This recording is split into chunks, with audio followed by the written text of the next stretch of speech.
Welcome to Masters of Self University podcast, your highest source of sacred truths and universal wisdom.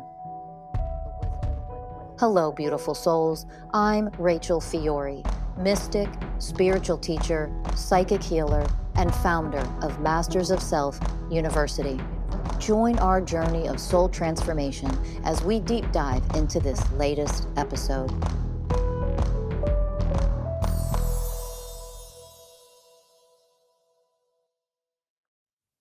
Hello, everyone, and welcome to another episode of the Masters of Self University podcast. I'm your host, Ellie Lee.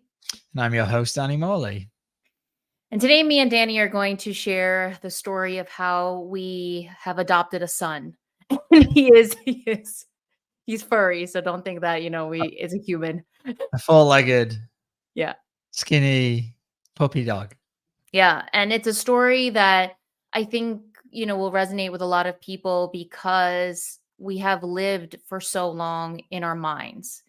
And I'd love to start off the story by saying this. I have a love for animals. It started off in high school, and I have fostered and volunteered and rescued tons and rehomed like tons and tons of dogs.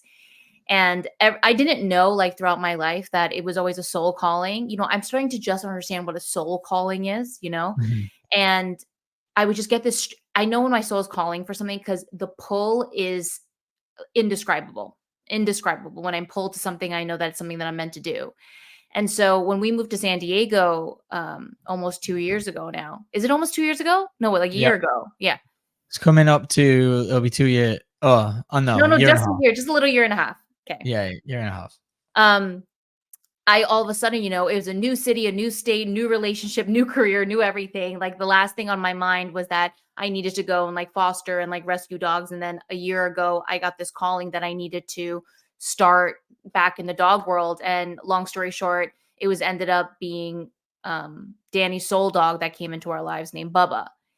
And then, Bubba's a handful. He got a lot of trauma. There was a lot of things that we had to work through with him. And can we start there? Can we go into sure. that? Go ahead. Oh, sure. Oh, yeah. I mean, okay, yeah. It's such a beautiful story. Yeah. Because I think both of these related. Like, we were in a place where we weren't looking for another animal. No. We just moved into this spot in San Diego, and you got the nudge to go down and foster, and you followed that calling and you went for it. And what happened when you got there? Well, it was really interesting because I was like, I could feel the pull, and I was like, all right, so what am I supposed to do? So I started reaching out to rescue groups that in San Diego, and I was like, listen, I don't know who or what I'm being called to, but I think I need to start fostering. And the first dog that I was going to foster ended up being euthanized because there was no space, and it just didn't work out. And I was devastated.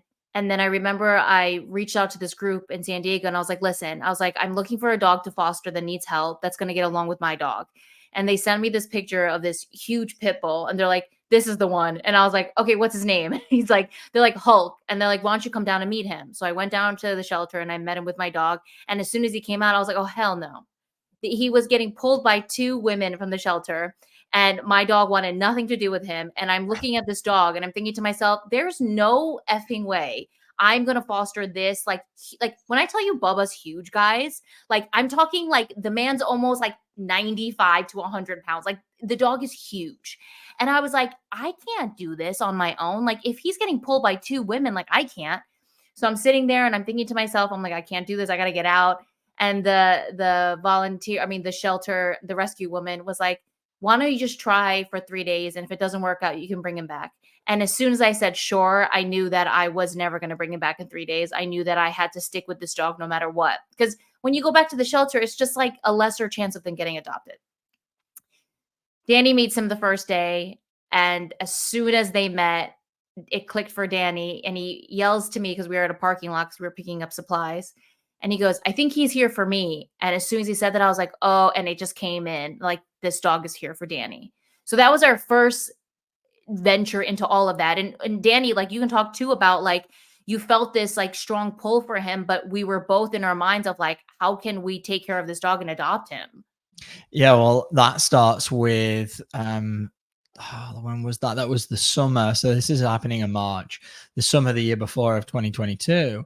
I started calling in like a soul companion. I was like, okay, I've always wanted a dog. I'm ready. And I went to the local shelter where I was in Colorado, and I met with a husky, and it just wasn't it. And I remember asking around that period a bunch of people. I remember asking Rachel and you, Ellie, and another one of the coaches, Christy, like, how do you know when you know? And obviously the answer is you know when you know. You just know. And so I didn't feel that strong pull in Colorado. So I didn't move forward through that adventure, and Ellie and I carried on our way with just Nala. And then so fast forward like 8-9 months later, no awareness of picking up becoming a dog dad, no intention, no idea about it at all. And then the universe brings you these things, and what a gift. And as soon as we had him, we picked him up. I was like, oh, I could just feel, I was like, I think he's here for me. And it was like instant. And then there was a lot of opening and a lot of compassion and a lot of me feeling all of the pain that he'd been through, because he was in the shelter for 435 days. He was just emaciated by the time we picked him up. He was falling to bits. His skin was terrible. His tail was bleeding. His voice was completely gone from all the barking. He was so skinny. He was just not in great shape. You could tell. He would just eat everything. Everything. Like, we couldn't really take him for hikes because he would eat too much of the wilderness and then get sick and start puking. And he was a mess. And it was all this stuff. I remember we took him to Carlsbad on one of the first days, and I was like, I remember like Carlsbad is like a popular town in San Diego. Thank you. A little, like place where there's lots of people, and we were walking around, and he's pulling my arm off, and I'm like starting to get calluses all over my hand the first time I walked him in public. I'm like, because he was pulling everywhere, and it was like he'd never been outside before, and it was breaking my heart. But at the same time, it was like, how are we going to manage this? How are we going to manage him? But deep inside of me, every challenge that we went through, there was always this part of me which completely outweighed everything else, which was like, you'll make it work. You'll make it happen. Like, he's here for you. He's your responsibility. Yeah. And I think another aspect of that too is my dog and your dog, because of all the trauma that Bubba had experienced. I mean, if you guys have ever been to an animal shelter, I'll tell you about it. It is prison. It is complete chaos. There is no rest. They are in a small prison for most of the day, unless somebody gets to walk them for max 15 minutes a day if they're lucky. And so day in and day out, I mean, imagine a dog that's already been through trauma. If you ever meet our dog, Bubba, he's got 2.5 years. He's got fur missing on the top of all of his neck where he clearly was chained up. He's got scars everywhere. Like, he's been through a lot of things. And then you put him in our house, and my dog and him got into some really gnarly fights. And there were so many times where I broke down so much. And I was like, how are we going to do this? And, it's so easy to give up on something like that. And, thank God that he came to two warriors, because for me, I knew that if we gave him up, he would have no chance. Who's going to just swing on by and, adopt a 90-pound traumatized pit bull? Like, it's he'd been in there for around a year and a half or a year and a quarter, whatever. It just wasn't happening. Yeah. And so every time I would have this breakdown, I had to process what I was moving through, and then I would look at Danny, and like we just struggled so much, but we also knew, like, deep inside, like, no matter what, we can't give up on this guy. Yeah. And we didn't. Yeah. And thankfully all those issues were all food related, and we've done a lot of work, a lot of showing up as the way of responsibility, a lot of training. There's always more to be done every day. But him and Nala, no issues now. And he's really grown out of that. And it just shows, like, when you connect to that deeper part of you that says, yes, this is the right thing for you, then and you stay connected to that, and then you are able to recognize the programs of doubt. And this is what kept on coming up for me, because I said yes, like, so I think very quickly, and I wanted to sign the adoption papers, and I was like a full send, like, let's go, like, let's And I do was this. telling you, no, it's not a full send. We need to think about this longer. And it took a while for us to actually get to that place where we did, but eventually, and when Ellie was comfortable, she came around and she was like, okay, like, you're really serious about this. And I was like, yep, let's do it. So then that brings up all of the programs of doubt. Well, after that, when something goes wrong, did I make the right choice? Is he really, like, I guess this beautiful segue into the wounding, like, is he really the what I thought he was? And what it was bringing up was this part of me that trusted my mother when I was younger, and had all of this, like, really deep connection with her. And then when her and my dad split, and now all of a sudden I was only seeing her like once a week, if that, on the weekends, it created this huge abandonment wound. And then all of a sudden, all of the feelings that I had about understanding what trust were now I couldn't trust myself. Like, all those feelings of love and connection and stability, and what a child needs when they're younger, that healthy version of attachment as they're maturing, it's now, I don't know if I can trust what I feel. And so all of those layers started to come up. So I would go through waves of just all of a sudden be like, just start freaking out and spiraling into like a dark place of like, oh, did I mess up? Have I, not followed my guidance? And then all the fear comes in. And if we don't know this work and don't know how to alchemize that fear and see beyond that and really feel, well, what is the truth in this situation? We could not follow our heart's desire. And you could lose, your life with your soul dog companion because you get caught up in the fear and the emotional programs and all of the things that your mind's saying. Think about how many things we miss out on that are meant for us because we're trapped in our minds. Like, think about that. A lot. Yeah. And, part of the lesson that clearly that he's here to bring, I laugh because I'm like, this is my soul companion. Yeah. This guy, this is it. This is where I'm at. Okay, great. I've got a lot of work to do. I was in my mind, my idea of having a dog was, this perfect, well-behaved dog that follows me everywhere, that loves everybody, loves all dogs. And, it's just an absolute constant joy to be around. He's so well trained. And the reality is of what the universe presented me was a work in progress, just like myself. And so he has really taught me a lot of responsibility, and he's allowed me to learn about dogs, and then also understand human programming and the way that relates to dogs. And the way that dogs work is that you have to be their leader. And that was an invitation for me to step up as a leader for him, because that's what he needs. They follow leadership. And so that I can feel that's part of like the exchange. He's bringing me an awful lot. He makes me so happy.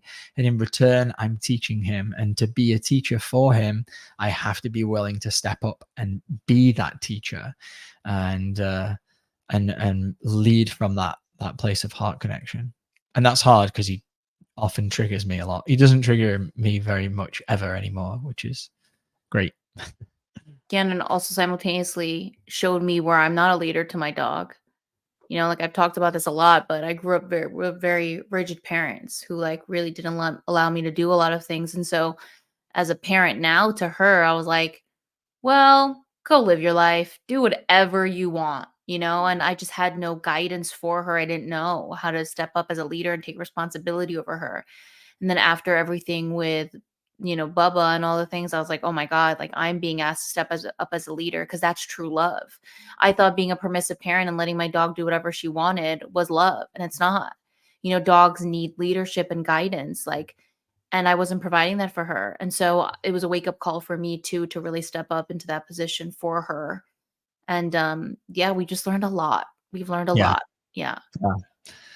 And then when you think 2 dogs are enough, all of a sudden I get this strong calling again that I need to go back into the dog world. And I'm like, are you kidding me? Like, I'm like, listen, it's not like we're in hippy dippy land right now and everything's fine, everything's cool. Like, I am moving through fucking turmoil in my life. Like, all of my shit's coming up. I'm constantly like feeling everything under the sun. We're living in insane times. Like, and my soul's going, you need to go back into the dog world. And I'm like, what do you mean? I just did the Bubba thing. Like, what do I need to be doing now? And so I was like, again, when this call is so loud, I was like, all right, here we go. And I was like, well, the shelter's depressing and I don't want to go into the shelter. So maybe I'll foster. And one day I was sifting through Passion for Pities is the rescue group that we work with that we got Bubba through. And I see these two little puppies. And without even thinking, I just comment, I'll take them. And it wasn't a thought. And the thing about me is like, I have a lot of Aries in my chart. And like one of the characteristics of an Aries is impulsivity.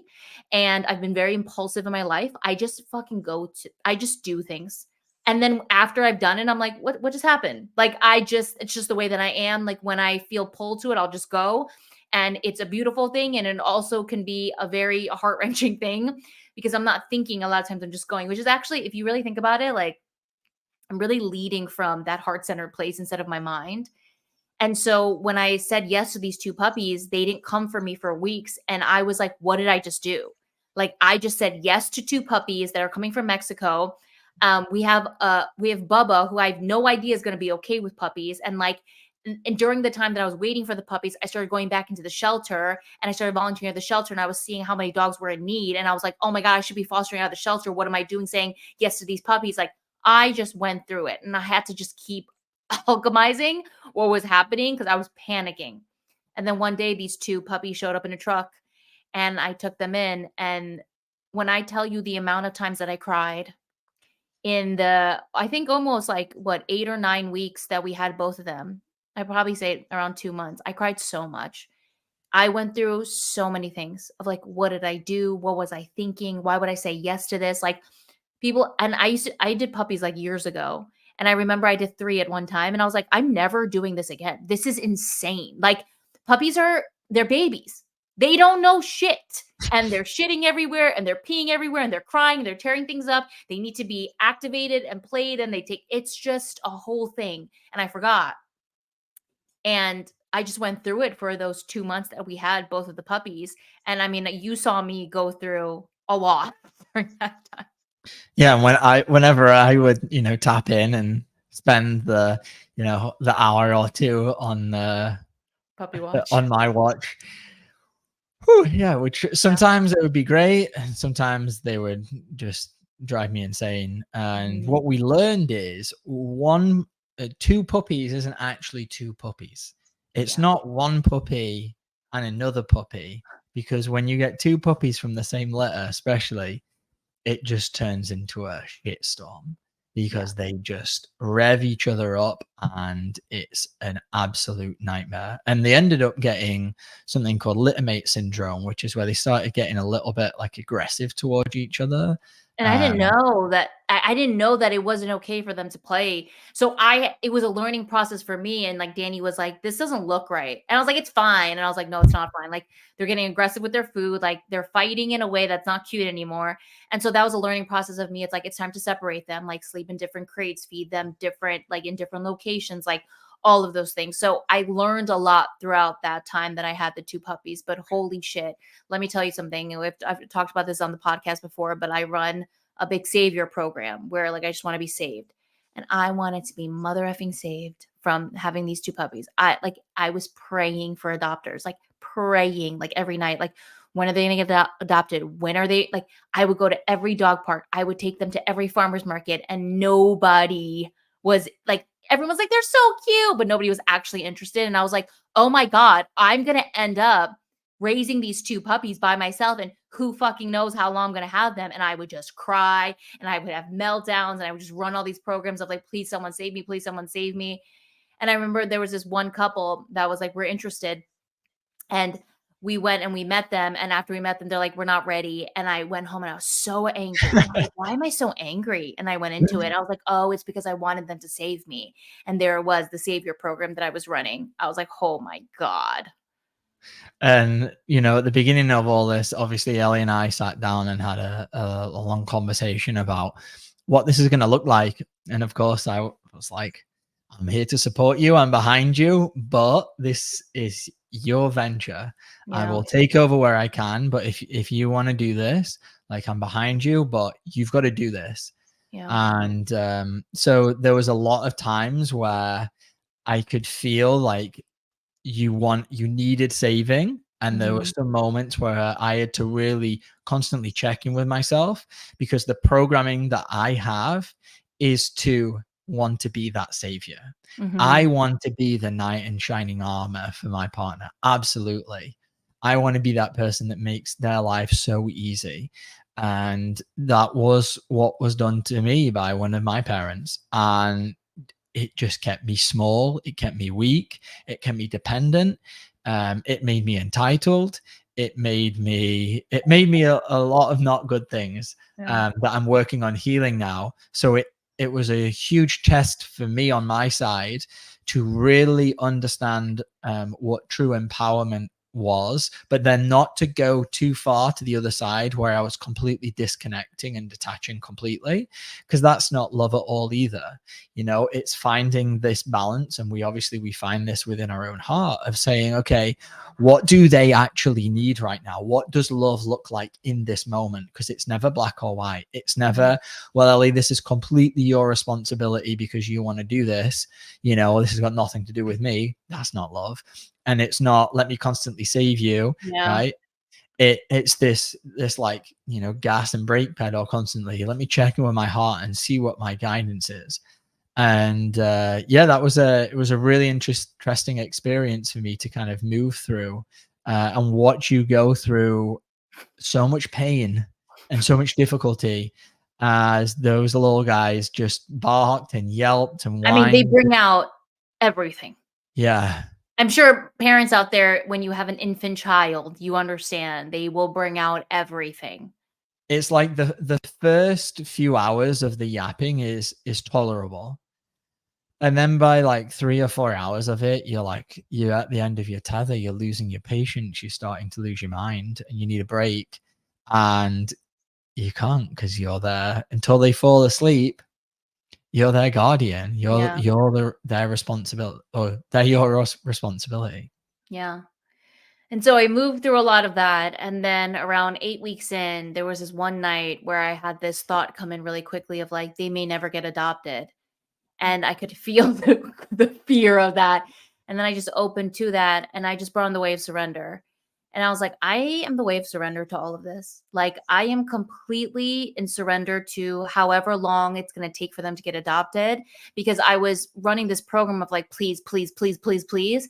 And the moment I surrendered that night, I get an email and there was potential adopters Insane. who wanted to either adopt both or one of them.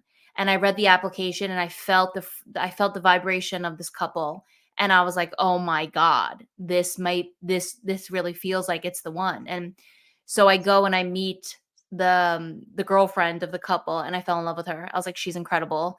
And she comes and she meets the puppies, and she was like she was just doting on them. And the next day, another application came in, and it was this guy, and he wanted to adopt. Her name was Leia. We had Luke and Leia. She wanted to adopt Leia, and I was like, "Oh my god, this is great! If homegirl adopts Luke, and then homeboy adopts Leia in 2 days, I'm I'm saved. done. I'm I'm saved. saved. I'm saved." And All my so pain, all the it's worries gone. is gone. Yep, is gone. And then we go to the next day and we go meet homegirl and her boyfriend, who was so lovely. And the whole time I'm like driving there, I'm like, Ellie, like stop like wishing that they take Luke so that the other guy could take Leia, surrender into whatever's gonna happen. Surrender completely. Like whoever's meant for them is meant for them. Like you're just running your programs, and look at how ugly and icky that is when you're doing that. And so all the way to meeting the couple, I was just like, I'm in the way of surrender. Whoever they choose, whoever they choose. And we go on this walk, and I'm walking with homegirl, and we're walking the 2 puppies, and you're talking to the boyfriend. And I look at her and I'm like, so who is it? And she's looking at me. She's like, they're both so cute. And she's like, and as she's saying that, this other couple that's and I'm telling the story in detail because this is how beautiful the universe works. Okay. Homegirl's telling me, she's like, I've been asking the universe, like, who is it that is meant to be with me? Like, she was on the path too. And this couple walks by, and the woman of this couple looks down at the puppies, and she just points at Leia and goes, that's the one. And me and homegirl looked at each other. We're like, no way. And we start freaking out. And she looks at me. She's like, I want it to be her. Like, I want it to be Leia. And she's like, and I know in my heart that it is. And in that moment, I was like in complete surrender. I was like, then Leia's your dog. And when I tell you, the moment they adopted her, I knew that it was all meant to be. It was all divine. Like, that dog was meant for that couple. And I was so in surrender. And even the guy that was waiting for Leia, I was like, this is the way that it's supposed to be. She was never meant for you, and Luke's not meant to go with you. And so this is what it is. And I'm in contact with them. They send me all these pictures. They are the best dog parents in the world. Like, she could not have gone to a better couple in this entire world than this couple. And I'm just so happy for her. And so they leave happily ever after. And I look down at Luke, and I like can breathe for the first time. Except like, there's only one. I can do this now. I've done 2. I can definitely do 1. Like, that's fine. And so Luke and my dogs and Danny started a chapter together of like, okay, we're going to foster you until we find your family. And that took a minute. Yeah. Because it wasn't like the ball was just rolling. After that, there was then this huge dead silence for like at least 2 months. Not 2 months. It was like at least I would say it was about a month. You got them in February. Yeah. Yeah, well, maybe it was about a month. And so during that month, I'm raising this boy. Like, you understand this? Like, I am raising this boy. And tell them, Danny, tell them when you got the hit. You got a hit, remember? Yeah. So we're just doing our thing, living life kind of like normally, waiting for taking him everywhere, doing what we've been doing before. Yeah. But it was a lot easier now with one dog, which was beautiful, with one puppy, which was beautiful. And then one day I was sat in my office dropping in, and it was just clear as day. It came on, and it was like, okay, it's time for you, Danny, to become responsible for Luke. And I was like, oh, okay. It was clear as day. It was like, he is now your responsibility. And I don't know precisely the mechanism behind that. I don't know whether it was because you, Ellie, had reached a certain level of a threshold of responsibility that before I was kind of being guided to kind of take a back seat to allow you to get there, and you got there. So it was like, okay, or whether I wasn't stepping up enough. And it could have been that as well. Well, you were the beautiful catalyst into being like, Ellie, like, you're not fully stepping up into the way of responsibility because you're still treating this dog as a foster dog. So I wasn't doing everything that I needed to do because in my mind, I was running this program of like, well, he's going to get adopted. So why should I put all this effort into like training him and all of this stuff if he's going to get adopted soon? And then you were like, you need to be training him. Like, even if he's he's still your responsibility. And I was like, oh, okay. So then I started training him. And then I think as soon as I stepped into that responsibility role is when you got the hit of like, it's time for you to share that responsibility now. Got it. Yeah, because I think his behavior wasn't perfect or something along those lines. And we could tell that, like, I was like, you got it. You got to actually, do the thing with him. Yeah. And I could see that part of it felt to me like part of the block was that you weren't doing what you needed to do in terms of being responsible. Right. And so that was like prolonging the adoption process is the way that I was kind of interpreting it. So yeah, I just got this like, it was like, okay, so I shared that with Ellie, and I was like, it's time for me to become, real like fostered Luke dad. Yeah. And so I tried, and I was, starting to take him on walks and try and train him a little bit, but he was super bonded to you. It was really interesting. Yeah, he was Like, super bonded to me. Yeah, go ahead. yeah, no, go on. And he was falling in love with our dogs. Like, you have to understand something. Nala and Bubba, my dog, and obviously they're all our dogs, but like they're not best friends. They're not two dogs that hang out all the time and like love on each other. They'll have moments where they love each other for sure, but they're not friends. Like they're just not homies like that. Then They're Luke, like a yeah, stepbrother and a stepsister, you know? exactly. They just come from the different energies, they Yeah, come from different walks of life. yeah, Yes, they might be the same breed yeah. or got, commonalities, but they're different life stages, you Yeah. know? My dog Nala is kind of like, leave me alone. She's Yeah. she does her own thing. She's kind of like that. Bubba's kind of like, I want a friend. And Nala's like, not me. So it's like their relationship is like if they see each other in the hallway, they'll say hi, but like they're not hanging out outside of that. And then here's Luke. All of a sudden he doesn't have a sister anymore. And he just is the glue. Like he plays with Bubba and all of Bubba's puppy energy is coming out. Bubba is treating Luke with such like gentleness and playfulness, and he can be submissive, and Luke gets it's just like such a beautiful chemistry between them. And then he's cuddling to Nala, he sleeps with Nala, he licks on her. It's just like what I was witnessing was like, oh my God, like the way that he is with each of our dogs is so fucking beautiful. It was so beautiful. I think that was one of the things that made me start falling in love with him for sure. It was like seeing all of that. And then after that moment of being like, okay, it's time for me to become responsible. I think in that moment, I allowed myself to love him. Whereas before there was, even though in my mind I was saying, I want to lead with an open heart and, all this kind of stuff that we like to say.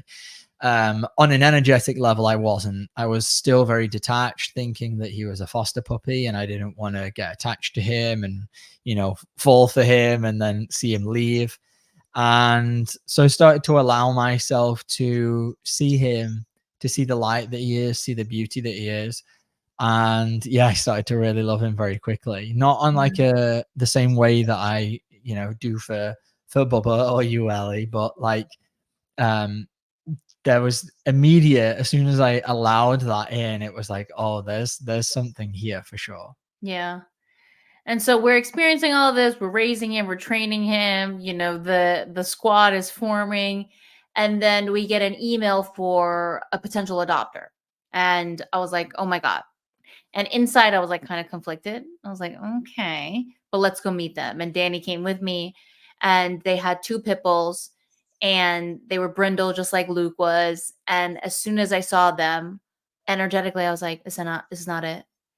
And we go up to the couple and we go up to the dogs, and Luke did this thing that I've never seen him doing where he looked up at me and he started just reaching for me. And like energetically, what he was saying was like, please don't let me go. And I was like, what is happening, right? I've never seen him do this before. And he kept trying to jump up at me. And I Just was like, trying to get into your arms. and he's never done this before. Never. And I was like, what is happening? So we started walking with the couple, we started talking with them. And the whole time I'm just like, Danny's freaking out internally because he knows it's a resounding no. And I'm trying to just be open to see if like this is the family for him. And you can talk a little bit about what you were feeling because you were feeling it times 10. Yeah, just watching the interactions between their dogs and Luke, and this was one of the hard parts. They were treating him like an object. They liked the fact that he had a certain color coat, and that's fine, of course, right? It's beautiful. His coat's beautiful, but to just pick a dog based on the color of its coat, and there was a comment that was made around like, oh, they just want a dog with white paws to make clipping the nails easier, because it was complicated in the past. And to me, it was black and white, blatantly obvious that there was going to be an issue in the future between their superior dominating dog, like leader of the pack dog, and Luke. And you could tell how uncomfortable he was. He was so uncomfortable and so afraid and so intimidated by this dog. And they just were completely oblivious to it. And at the end of the meet and greet, they were like, okay, well, we want to take him home today. And I was dumbfounded that they would say something like that, because to me it was like so clear that he didn't, it was just not a match Yeah. between the dogs. And it was really difficult to watch. And then also, again, this was your journey, Ellie. Yeah. So I had to take a back seat and zip it, because this has Yeah. got, like, again, this was your journey. I didn't want to interfere. Yeah. And up till this point, we were driving on the way to the adoption of this particular day, and I didn't want him to go. Yeah. And as we were leaving our house, I was dropped into my heart, and I could feel some kind of like deeper pain and sadness about him leaving. And as I looked to the right, we passed some arranged flowers, I think it was, and a sign that said hope. And I was Oh. like, oh, okay. And that made me smile. And I was like, okay, well, maybe this isn't going to work out. But I've got to remain as the innocent bystander and allow Ellie and empower Ellie to make her decisions. And as we're having this meet and greet, every cell in my body is telling me absolutely no. And then I'm very grateful that you actually asked for my opinion, because I was not going to give it unless you asked. And you said, what do you think? And I was like, you honestly want me to say? And I was like, yeah. And I was like, no way. Like, no. Yeah. And it even got to the point that when she said, I want to take Luke, my whole nervous system started shaking, because I knew that I was going to have to stand up and use my voice and act from this place of intuition. And I'm sure there's probably some past life stuff here that I'm not aware of, but I'm working through, because you don't need to know about it with this work. And it just scares the crap out of me to actually live from this place and trust this deeper part of me, trust every cell of my being, which sounds so wild. It's like every cell of my being is saying it, but yet there's still a part of me that's nervous to voice that for whatever reason. And it was some survival energy, because my whole body was starting to convulse. And, when she was like, okay, we can just take him home now, I was like, yeah, no, I think we need a few days. I was like, I'm just feeling into this energetically, and I think we need a few days. And I came home, and I was like, that was the first time where I was like, what am I actually feeling here, Ellie? Because you've been wanting these dogs to get adopted, and now why are you holding back so much? So, I told our rescue group, I was like, that wasn't a great fit. We will keep Luke until we find the right fit.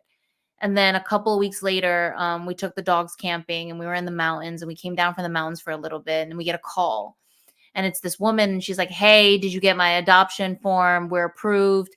We'd love to pick up Luke now. And I was like, who the hell are you? I was like, who are you that you think that you could just pick up Luke when you don't even know who he is? Like, you saw a video of him, and like, you just think that you could just take him from that? And so I was like, I have to call you back. And so me and Danny had been talking about potentially adopting him, but let me tell you the programs that I was running. So as you know, I was running this program that I needed that third spot to foster dogs. I've been volunteering at the shelter, and it breaks my heart to see how many dogs are in the shelter. It broke my heart to see how many dogs were scared in the shelter. And I really wanted to just have a third open spot to rotate dogs in and out, in and out, in and out. And so on top of that, I was running this savior program, right? Of like, well, I need to keep saving. I need to keep saving. And if Luke goes to a great home, that's great. I can save another dog. I can save another dog. And this was also something that I'm working through as we speak. When I first fostered Nala back in 2013, I fell in love with her. And I didn't know anything about intuition. I didn't know anything about that. I knew that she was something very special to me. And I ended up adopting her out. And she ended up experiencing a lot of trauma with this family that was adopted out. I'm sweating as I'm talking about this. And around 7 years later, Nala came back to me, and I still wasn't listening to my intuition. I adopted her out again. And finally it was like, Ellie, when the fuck are you going to wake up and know that Nala is meant for you? And then finally in 2020, I took her home, and she's been with me ever since. But I fucked up that first time. And I feel like I caused her so much pain because I didn't know how to listen to my intuition, because my mind was constantly getting in the way.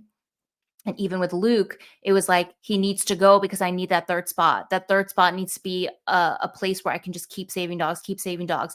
And then I would run all these dumb, stupid programs like, well, we don't have enough money to have 3 dogs. And like, oh my God, that's a puppy. We have to raise him for the rest of his life. Like all this shit that was blocking me from actually feeling into my heart. And finally, you know, Danny was sitting with me. He's like, get out of your mind and drop into your heart and really feel what's going on here. Because if you make this decision, you're literally going to be picking programs over this dog that may be meant for you. And when I finally got the fuck out of my stupid ass mind, I was like, he can't go anywhere. I was like, this man cannot go anywhere. He needs to be with us. And then that's when we decided it was just time to adopt him. And now he's an integral part of our family. And let me tell you guys something. His name is Luke, and his sister's name is Leia, after Luke and Leia. What's the last name? Skywalker from Star Wars. And after we adopted him, we realized we adopted him on May 4th. And I don't know if you guys know, but like in Star Wars, it's like, right? It's May the Force be with you, and they celebrate on May 4th. And so we adopted Luke Skywalker on May 4th, and we were just cracking up. And, you know, this is what happens when we don't listen to our hearts. We make the worst decisions of our lives, like I've done with Nala. You know, if I listened to my heart, she would have never experienced so much hardship like she did. And I've got to now sit with that guilt and alchemize that because of what that's done to her, when the entire time she was always meant for me. Oh, I could cry about it. And so the lesson now was like, get the fuck out. Get the fuck out and listen and feel. And the moment I did that, I was like, oh, there it is. And now he's like the piece of our family. And, you know, Danny, you put it the best, like he just completes us. He's the glue. Yep. He's right in the middle of all of us. And he's such a little light. And Ellie started calling him Chi Chi one day. Yeah. And we were sat there chatting, and she was like, what does that even mean? I was like, well, Chi means life force energy. And we were like, whoa, he's just this little life force, this little energizer. And it's so cool to have a dog that is trauma free. I shouldn't say have a dog, be taking care of a dog, because we're not owners, we're parents, as Rachel always says. And yeah, such an honor. And it was so beautiful to watch you move through all of these lessons, and such a journey of you. And I remember this one point through that period, we were on a walk with the dogs, and you started to go down the rabbit hole of, I want to bring it back to the impulsivity, because there's obviously, it can be like a shadow aspect of that, right? Which is being impulsive from our mind, from our subconscious, right? Where we're just doing things impulsively, not thinking about them, as you mentioned earlier, but not doing it from a heart-centered place, just acting out unconsciously. And obviously that might lead you down, you know, not your highest path, versus this heart-centered impulsivity where you're not thinking about what you're doing, and you're just acting, you're just doing it, right? And you were questioning for a moment. You thought that Luke and Leia, was this impulsive thing, and you were starting to shame yourself for it. And I remember, like, we were working through a lot of those layers on that hike. And like, in reflection, it's like, no, that impulsivity that you have is, when it's aligned with your heart, which it sounds like it is a lot of the time, if not all of the time. I'll let you comment on that, but it's such a gift. Yeah, I thought that my impulsivity was a program that I was running. And looking back, my impulsivity is just the yes without my mind coming through. Maybe it's not for like the ice cream that I get sometimes, you know, maybe when I'm impulsive with that. But for the most part, every time I've done something impulsive, there's been such a beautiful gift at the end of it. And I was treating it like a program, and I realized it wasn't a program. It's just when I feel that pull, I just say yes. And it's not until later where I'm like, oh my God. And then I'm in my mind. That's why I start suffering as a result of it, instead of trusting that was my heart leading me and I was guided to that. And so it's such a beautiful story. It taught me so much. And at the end of the day, like these two little puppies that, probably wouldn't have gotten a chance now get to live their lives, with two beautiful families. And we're so grateful for him. And he's a little rascal and he drives me nuts sometimes, but he's the best. And he just brings so much light to our family. And we're just excited to see, these three kids grow up. And, yeah, it's just, I don't know. I just love them so much. And I'm so grateful. Yeah. And hats off to you for, really doing the work, because it could have been really easy to just stay in your mind. Yep. And just be like, yeah, nah. And especially with, one of the things that we were really had to talk about was we already have 2 dogs. Do we want to bring in the added responsibility of the third? Have we got enough money to pay for vet bills and the food bill and, all of these extra things? And then at the end of the day, when we were sitting down and starting to like hash it all out, it's like, none of that matters. No. Absolutely. Yes. Okay. You need to talk about it and get real for a minute.